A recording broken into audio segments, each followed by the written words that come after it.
Hello, Cawthon Cards community. We are moving on to the blue color challenge. Hope you're having an amazing day. If you enjoy this video, make sure to hit the thumbs up button. If you want to see more arena and pack cracking videos, go ahead and hit subscribe. This video is up to date for the current year. Whenever the color challenge changes, I go ahead and refilm these videos. If it has changed, you want to make sure to check out the top right hand corner. You'll see a link to the newest video. So we're playing blue in this color challenge, and we're up against the black deck, Liliana, Vess. So let's go ahead and see what they do. Whenever this creature dies, target creature and opponent control gets -1/-1 until end of turn. Good to keep that in mind. So looking at our hand here, we have 3 different types of cards. Our opponent has 2 little goblins that are not going to be fun to play against. So we can either play the card that allows us to draw a card and dies against those creatures, or we can play a card that makes other flying spells cost 1 less.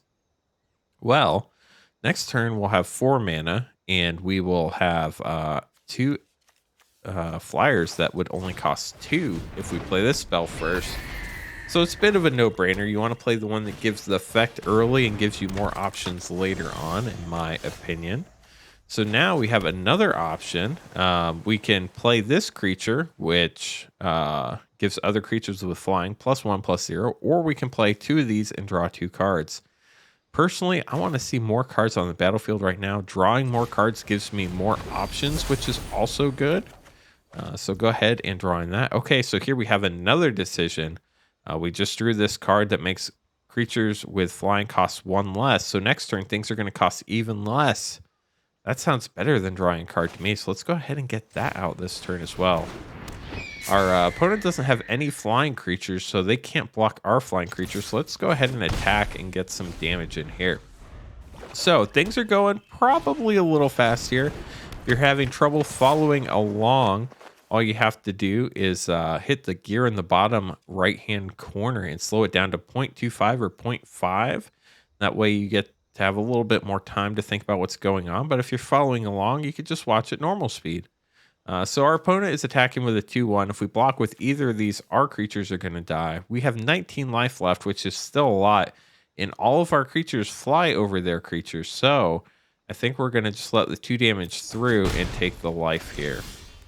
So now we get to play another land, and we have 5 creatures we can play. This one gives all of our other creatures +1, or all of our other flying creatures +1/+0. These 2 allow us to draw a card. Whenever you can play things, you always want to make sure you do it in an order that gives you the biggest benefit. I want to play these creatures that let me draw a card first because it gives me more options. Maybe I want to play this card instead of that card. I'm not sure yet. I still have 4 mana left, so I'm going to draw 1 more card, see what else I get here. But chances are I'm probably going to play, I'm going to play a Windstorm Drake now, because I can play this and draw 1 more card, but then I only have 2 mana left.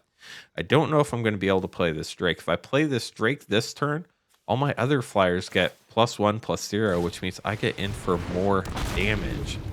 Definitely want to get in for more damage and kill the opponent faster. This takes them from 18 down to 9. Even if they attack with everything, we let it all through, we're still going to be alive and can kill them next turn. So again, play a land, draw a card, see what we get.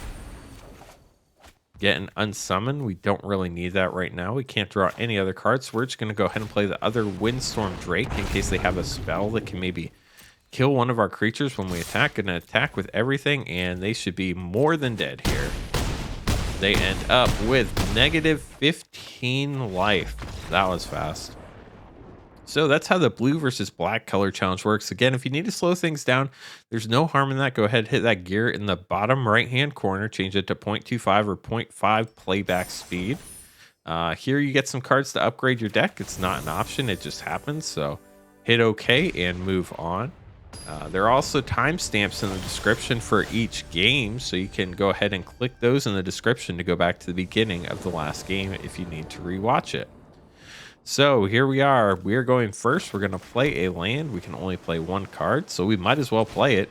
0/4 defender. That means it can't attack. And when it comes into the battlefield, we get to scry. That means we get to look at the top card in our deck, decide if we want to leave it there or put it on the bottom. So in our hand, we have 3 other lands already and 2 creatures that only cost 3 to cast. We don't need this 4th land right now. I would rather see another card that could potentially be more valuable. So I'm going to go ahead, drag it, put it on the bottom, and pass the turn. So next up, we get another land. Can't play anything in our hand, so we just kind of have to wait at this point. Our opponent plays a creature that creates a mana. That is definitely something we want to be aware of here. We have an option between a creature that makes our creatures cost less or draw a card. So if we play this, next turn we'll be able to play both of our Cloudkin Seers, where if we didn't, we wouldn't. So I think we're going to go ahead and play that so we can cast more creatures, draw more cards next turn. Let's see what our opponent does here. Another Elysian Caryatid. So basically, they are getting access to a ton of mana. We're going to start by playing a land again. Going to play our first Cloudkin Seer, get to draw a card. Get a Frilled Sea Serpent. Well, we can't play that this turn, so our only other option is to play the other Cloudkin Seer. Get to draw another card. Unsummon, we can't play that this turn, but it is good to have. Our creature has flying, our opponents don't, so we're just going to go ahead and attack here and start getting some damage in to try to kill our opponent. So now our opponent has a creature with reach. What reach means is they can block creatures with flying even though they don't have flying themselves. So our opponent attacks with a 1/1. We could kill it with one of these guys, but one of our guys would die as well. Our creatures have flying, theirs don't. So I would rather block with the wall, not take any damage, and keep our flyers alive. So now we have more decisions to make. We can't play our Frilled Sea Serpent yet, but we can attack in the air if we use our Unsummon to return the spider to its owner's hand. We're going to go ahead and do that. 2 reasons. 1, that creature has 4 power, which if a creature you control with power 4 or greater is on the battlefield, they get to add 2 mana for each of these, which gives them a ton of mana. We definitely do not want that. So we're going to attack in the air, get 6 in here, and see what our opponent does on their turn. Unsummon is an instant, which means we could play on our opponent's turn. So right now, our opponent just played this Sentinel Spider. They're tapped out, which means they can't do anything. But if you remember, each of these makes 2 mana now. So that actually is 6 mana. I don't want to give them that opportunity to cast something in their hand with that 6 mana. So I'm going to unsummon the spider now. That way they can't replay it because now they only have access to 3 mana. And they attack with everything. Okay, so now we have to do a little bit of thinking. We can block one of these creatures. These all do 1 damage. This one does 2. We're not going to have our wall die for any of them, so we're going to block the one that deals us more damage. Go ahead and take the other 3. Good news is it's not really that big of a deal because our flyers are still going to get back in here. So let's go ahead and attack with all of our flyers, get another 6 damage in. Our opponent's down to 6 life. Then we're going to play the Frilled Sea Serpent. This has a special ability. If you pay 5 and 2 blue, it can't be blocked this turn. That means we'll be able to get through their defenses. Now, we have to do a little bit of thinking. If we attack with our flyers, they can block and kill one of them. If we only attack with the flyers, they block 1. We get 4 damage through and they're still alive. However, we can make this Sea Serpent unblockable. That means none of their creatures can block it. So we're going to do that. And then we're going to attack with all of our flyers. They can only block 1 of them because only 1 of their creatures has reach. That means the other 2 we're going to get through. We're going to deal our opponent 8 damage here and win the game. So that is the blue versus green color challenge part of the video. Next, we're moving on to, let's see what Wizards has decided. Going to upgrade our deck, and then we're going to play blue versus white versus Ajani Goldmane. If you guys like Paper Magic, we crack Paper Magic packs on Mondays and Thursdays on a live stream at 8:30 Eastern time. Come hang out with us. It's a lot of fun. If you guys have any questions about what we're doing in these videos, make sure to leave a comment down below. I will definitely go ahead and let you know if I can help out if possible. So that is very helpful as well. So now we are at another decision point. Do we unsummon our opponent's 1/1 or do we play a flyer? So the Waterkin Shaman, whenever a creature with flying enters the battlefield, the Shaman gets +1/+1 until end of turn. If we attack, it would be a 3/2 if we play the Cloud Seer. They would kill our Shaman, but their Fencing Ace would die. Personally, I'm probably more scared of their Fencing Ace than they are of the Shaman, so I'm going to attack. If they block, we kill the Ace, which is good news for us because if they have any pump spells, that could get through for quite a bit of damage. So they go ahead and put Pacifism on our flyer. That means it cannot attack or block. So unsummon returns a creature to its owner's hand. You know, you can actually use that on your own creatures. If we did that here, the pacifism would go away. We can replay the Cloudkin Seer and draw another card. That actually sounds really good to me. So that's what we're going to do here. A bit of a more advanced move, but definitely one you can make. We're going to go ahead and draw a card, and now we get Riddlemaster Sphinx. When it enters the battlefield, you may return target creature an opponent controls to its owner's hand. Note how that is different because it says an opponent. So here we have another decision to make. We cannot cast our Sphinx, but we can cast Unsummon. It doesn't matter for attacking right now because that Fencing Ace can't block because I have a flyer. So we're going to go ahead and get in. Now, we could bounce the Fencing Ace back to its owner's hand right now, but we don't want to do that. You know why? Because they might decide to put more enchantments on this Fencing Ace to give it even more power. So let's go ahead and see what they're going to do. They do not. So now they're getting ready to attack. If we want to bounce it, now is the time to do it, I believe. Technically, there's one more spot, so we're going to wait till that spot. So they get to declare an attacker. Now I have to pass to declare my blockers. I don't have any blockers, and now the next part of combat is dealing first strike damage. I don't want them to deal that 6 damage to me, so it's at this point I'm going to go ahead and bounce it back to its owner's hand. You would think they would replay it here because they have the mana available to do so. Not sure what exactly the computer's thinking here, but we're going to take it. We're also going to bounce the Cloudkin Seer to our owner's hand. Actually, you know, that might have been a mistake because we can play the Riddlemaster Sphinx now, which, oh, nope, that only bounces an opponent's creature. So maybe that was a smart move. I don't know. We're going to have to wait and see what happens here. Might have made a small mistake there. We'll see if it matters in the long run or not. So this Fencing Ace getting pretty big, can deal 6 damage a turn. We're going to go ahead and attack with the Riddlemaster Sphinx here. Deal 3 damage. Going to play our first Cloudkin Seer here. Draw a card. See what we get. We get another Cloudkin Seer. So we're going to play yet another one. See what we get. A Windstorm Drake. Okay, so now we have to decide if we want to block or attack. Or let the damage through. We're at 20 life, so we do have some life to play with here. If we let that through, and we play the Windstorm Drake next turn, we would have 3 extra damage, plus 9. That would be 12. They wouldn't be dead quite yet, but we would have the Windstorm Drake back to block. I think I'm just going to take the 6 damage here. Remember, your goal is not to keep your life at 20. Your goal is to kill your opponent before you die. So first up, we're going to play the Cloudkin Seer again. This lets us draw a card, and we can still play the Windstorm Drake next or after that. We didn't get anything good, so we're going to go ahead and play the Windstorm Drake. We're going to attack with everything, so we still have 2 blockers in case anything fishy goes on. Our opponent is down to 1 life. They're going to attack here.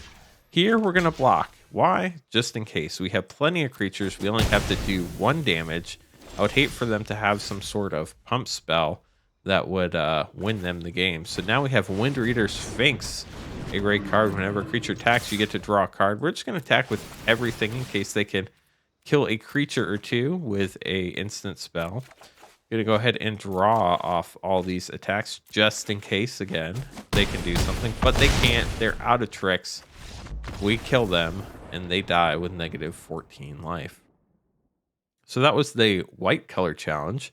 I actually don't think my play was a mistake back there, thinking back on it.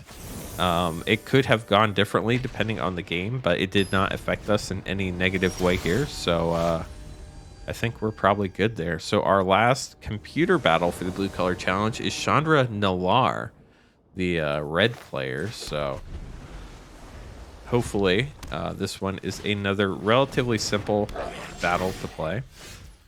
So let's look at our cards. We have some ones we haven't seen before. Glint is an instant. Target creature you control gets +0/+3 and gains hexproof. This means that a player or permanent with hexproof can't be the target of spells or abilities that your opponent controls. Well, we don't have any creatures on the field, so we can't wait to play Glint. We might as well play the Waterkin Shaman here. We could block this and not take 1 damage, but our creature would die. I would rather attack and get 2 damage in next turn. So let's go ahead, think through our options. I think first I want to attack, get some damage in. Then I'm going to play my other Waterkin Shaman, so hopefully I can deal more damage next turn. But I can still play this unsummon on my opponent's turn if they do something I don't like. So whenever they cast a non-creature spell, they put a 1/1 counter on that creature. That's kind of scary. They can also block with it next turn, which I would rather get him 4 damage. So at the end of their turn, I'm going to go ahead and unsummon their Spellgorger Weird. This means if they want to play it again, they actually have to pay another 3 mana and use their entire turn just to get that creature back on the field. We drew a flyer. We played it because we want to draw a card and because it pumps our Waterkin Shamans. This allows us to attack here, get in 6 damage instead of 4 damage, and now we have a flyer that can get through as well. Opponent plays Spellgorger Weird, attacks with their 1/1. We're not going to block because I'd rather keep my flyer alive. So now we have a choice to make. We can play the Windstorm Drake, or we can wait and hold up Glint in case our opponent buffs their Spellgorger Weird. You know, I think what we're going to do here is we're going to play the Windstorm Drake because that's something that can attack and get in on the air next turn. It also gives our Waterkin Shamans +1/+1. So even if they do go ahead and pump their Spellgorger Weird, which they don't, it kills the Weird. We get in for more damage, and our opponent is at a big disadvantage here. Okay, so what we have now in the air is enough to kill them. We're just going to go ahead and attack with our flyers because we have 2 Glints that can give our creatures hexproof. They don't do anything. We just get through and win the game. So I'm unsure why they put Glint in the opening hand of this deck because we never had to use it. However, it's an option if you need it, I guess. So if you watch the white color challenge video, you'll know this last battle here is up against a real life opponent. As I mentioned before, there's no real point in me playing through this. Hello, Pop-Tart. Best of luck to you. Because every game will be different for you guys. You get a completely random hand. Your opponent gets random hands. Everybody makes real decisions. There's really no point in this playing out. Best news is even if you lose, you get credit. So I just go ahead and automatically concede. And once I concede, I go back to the blue color challenge screen and I claim my reward. So if you've enjoyed this video and it's been helpful, go ahead and hit that thumbs up button. If you want to see more arena and pack opening videos, go ahead and hit subscribe. So you win, you get some gold, you get 2 common wild cards, an uncommon wild card, and a card style. And that wraps it up for the blue color challenge. I hope it was helpful. If you have any questions, leave a comment down below. Make sure to check out our live pack cracking streams on Mondays and Thursdays, 8:30 Eastern time. And we'll catch you on the next video, which will be the black color challenge. There should be a link up in the top right hand corner right over there. Have a good one.